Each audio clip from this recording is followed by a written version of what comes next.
Job chapter 1. Job and his family. There was a man in the country of Uz named Job. He was a man of perfect integrity who feared God and turned away from evil. He had 7 sons and 3 daughters. His estate included 7,000 sheep, 3,000 camels, 500 yoke of oxen, 500 female donkeys, and a very large number of servants. Job was the greatest man among all the people of the East. His sons used to take turns having banquets at their homes.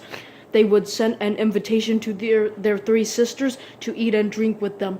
Whenever a round of banqueting was over, Job would send for his children and purify them, rising early in the morning to offer burnt offerings for all of them. For Job thought, "Perhaps my children have sinned, having cursed God in their hearts." This was Job's regular practice. Satan's first test of Job. One day the sons of God came to present themselves before the Lord, and Satan also came with them. The Lord asked Satan, "Where have you come from?" "From roaming through the earth," Satan answered him, "and walking around on it."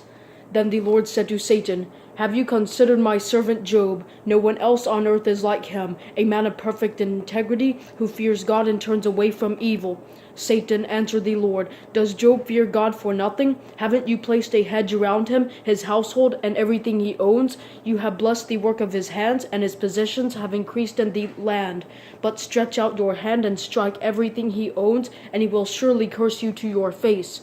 "Very well," the Lord told Satan, "everything he owns is in your power. However, you must not lay a hand on Job himself." So Satan left the Lord's presence.